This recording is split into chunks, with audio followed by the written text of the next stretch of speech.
Un reto básico para los latinoamericanos es restituirle a la democracia la capacidad de descubrir y erradicar todos los matices de la corrupción.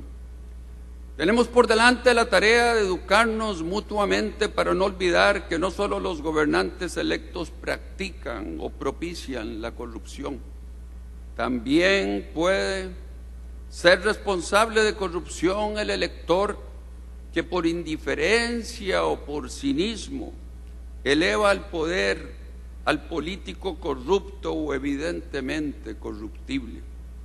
Corresponde al elector buscar en el eventual gobernante honradez, aptitud, rectitud, capacidad, veracidad y respeto por esos valores. Porque quien carece de los valores correctos y ambiciona el poder, estará siempre dispuesto a pervertir los instrumentos de la democracia con tal de alcanzarlo. La demagogia, que suele nutrirse de ofrecimientos incumplibles y de verdades a medias, acaba por corromper a las multitudes. Y quien se corrompe en el aturdimiento multitudinario corre el riesgo de ser irreflexivo en la intimidad del recinto electoral. No todas las democracias destruidas fueron sepultadas por los golpistas o los insurrectos. También fueron golpeadas y sepultadas por los mismos votantes. El sufragio es un derecho, pero muchos ciudadanos olvidan la obligación de ejercerlo con responsabilidad. Este no es un problema particular, ciertamente, de la democracia latinoamericana. En las elecciones parlamentarias celebradas en marzo de 1933, en la patria de Beethoven, de Goethe y de Thomas Mann, el Partido Nacional Socialista obtuvo legítimamente una aplastante mayoría. Así quedó abierto el acceso de Hitler al poder absoluto, el más corrupto de los poderes.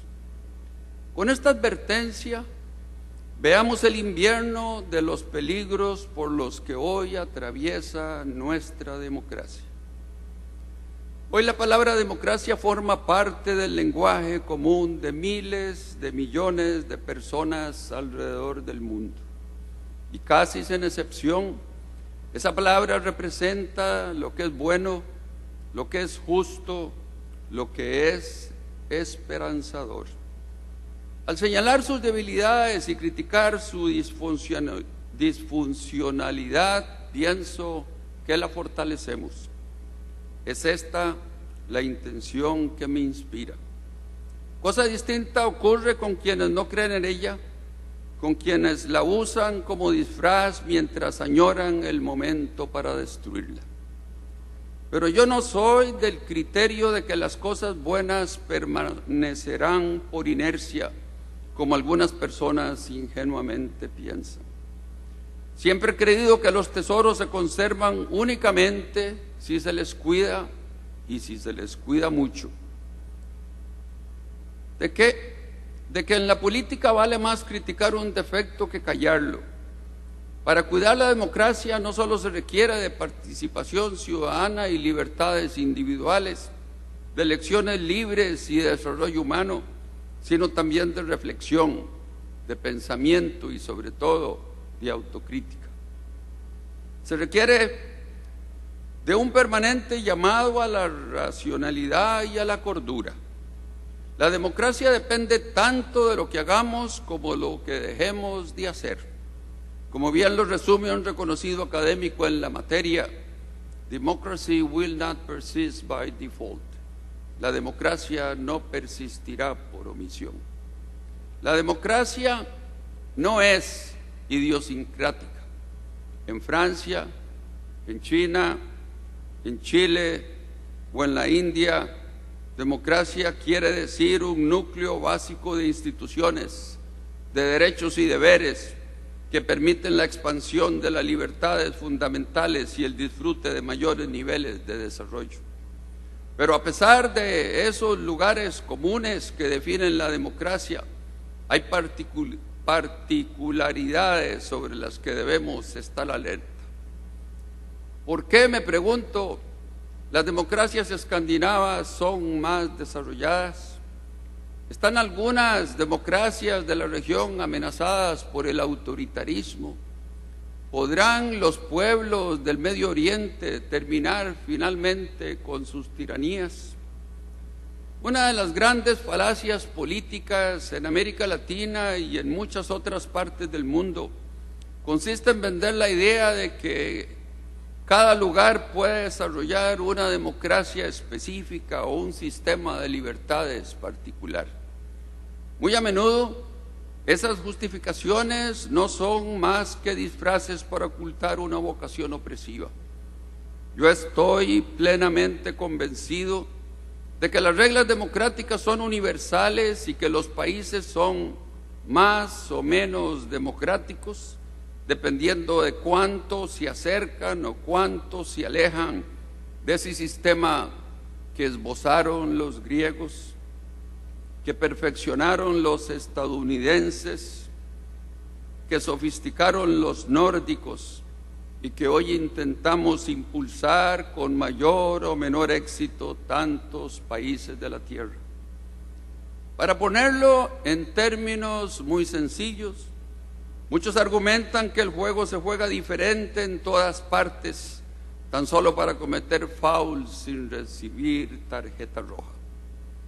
A pesar de que nuestros pueblos vencieron valientemente las dictaduras que marcaron con sangre la segunda mitad del siglo XX, aún queda mucho camino por recorrer si la democracia ha de echar raíces profundas en nuestra región. Los latinoamericanos a veces somos como un grupo de niños haciendo castillos al borde del mar. Construimos maravillas mientras la marea está baja y con orgullo infantil admiramos la obra realizada en la arena construyendo esos castillos.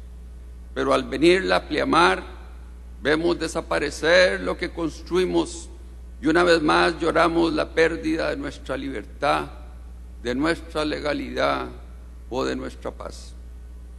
Los hechos ocurridos en la República de Honduras hace ya más de año y medio, junto con las noticias diarias en la región sobre la carrera armamentista y el crimen organizado, resucitan los fantasmas de la pobreza y la violencia y nos hacen sentir que viene ya la ola a destruir de nuevo el castillo de la democracia latinoamericana.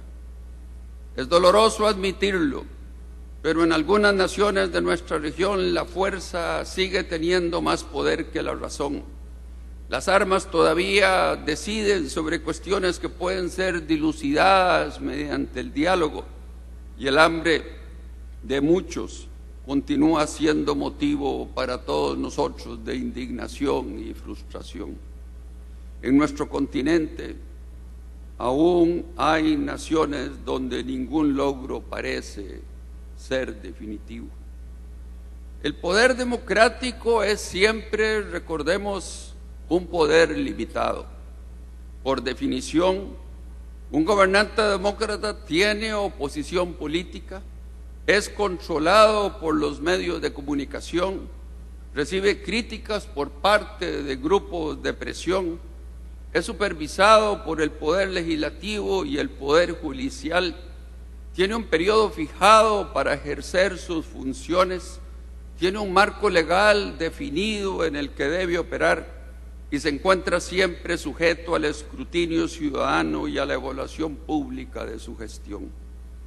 Estas son las reglas incuestionables del poder político y cualquiera que pretenda saltarlas incurre en vicios autoritarios, aunque haya sido elegido por el pueblo.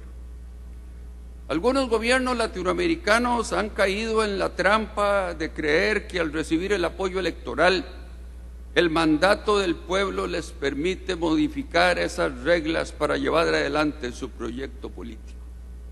Entonces, Si la Constitución se interpone en su camino, la cambian. Si el Poder Judicial objeta sus decisiones, nombran nuevos jueces y magistrados. Si los medios de comunicación cuestionan sus comportamientos, los cierran.